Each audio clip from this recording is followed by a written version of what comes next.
Hello, this is Chek. Welcome back to my video blog. Today I thought I would give you an interesting exercise. This exercise can be used by people of a wide variety of conditioning levels, but for those of you that aren't in good shape, I would recommend that you do this without adding weight to your body. It's called the Sumo Squat, or I sometimes call it the Sumo Stomp Squat. And it's very, very good for building up your butt muscles and your leg muscles in general. And having a healthy butt is important. As my friend Charles Poliquin used to say, there's nothing uglier than a man whose torso is suing his ass for lack of support, which you often see guys in bodybuilding gyms with great big lats and shoulders, but a peeny little dried up prune for a butt, which means that you can't integrate your trunk and your legs very good, and it certainly doesn't get the women excited, at least none that I know of. That said, this one will fire your butt right up, so be warned. What we're going to do is we're going to use shock to quickly fire the muscles in the butt and the legs, and that activates the fast twitch muscle fibers. But due to the impact, as you'll see in a minute, it can give you some noticeable delayed onset muscle soreness. So you want to make sure you can make it through the next couple of days after a workout. I would start with only one set until you see how your body's going to react before you start adding more and building up your sets and adding weight. It's a lot harder than it might look. What we're going to do, if you just do it with body weight, you just go down into a very low squat position, and this is like a sumo wrestler, and you stomp.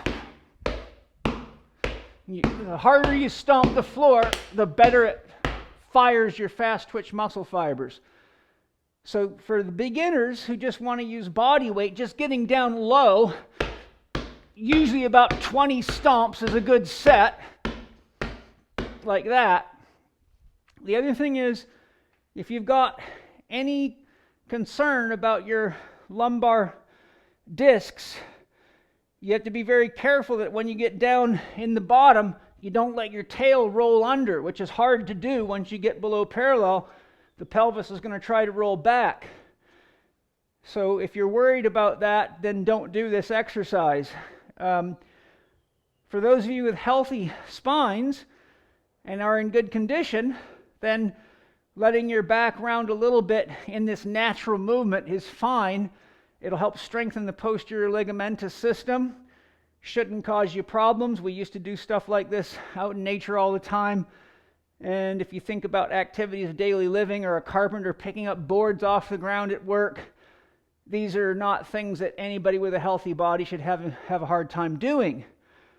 Now, when it comes to adding weight, as I'll demonstrate in a second, you want to go up slowly and progressively, because it can leave you very sore and overload your posterior ligamentous system, your lumbosacral ligaments, and the ligaments that go from lumbar vertebra to lumbar vertebra quite easily if you overdo it. So I would recommend, if you take about 20% of what you can do one time in the squat, so if you can squat 3 plates aside, 315 pounds, you might want to start sumo squats with 20% of that and build yourself up from there. So now when I do it with a barbell, there's a couple ways you can do it. You can do it all by itself, or you can mix it in with a set of squats. And I'll show you a couple of different ways.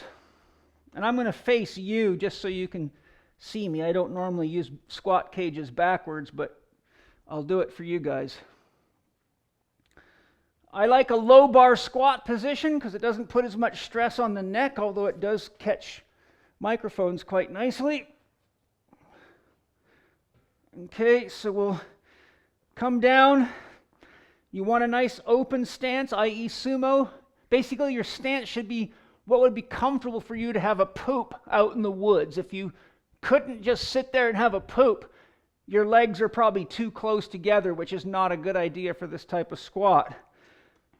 So we'll go down. Now you can start with a few squats. You can do variable speed, variable depth, or just standard squats. And after you've done a few, before you burn yourself out, drop down and do your stomps.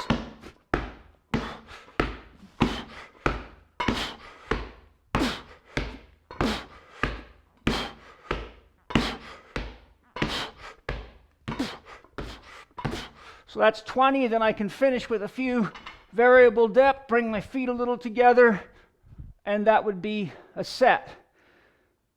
So you can do it with just the, sorry, hard to see where I'm going. You can do it with just the stomps and make that a set all by itself, or you can do stomps followed by squats, or you can do a few reps of squat, a few stomps, squat, stomp, however you want to play with it. It'll work you good and hard.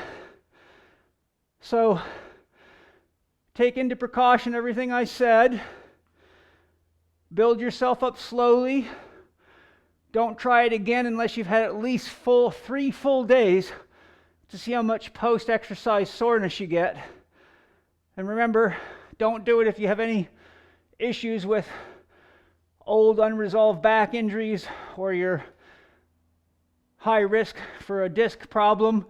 And if you don't know that, go see a Chek professional and get properly evaluated before you try this. But if you're healthy, like me, and you're fit, and you know your body's good and strong, then get yourself onto that Sumo Stomp Squat and grow yourself an ass so you don't have a torso suing your legs for lack of support, like Mr. Polikin said. Thanks for joining me today. I'm Paul Chek. See you again real soon. If you want to learn more, want to become really good at designing exercise programs and know how to use exercise holistically, get yourself into Chek Exercise Coach. It's the most holistic, scientific exercise training program in the world. See you there.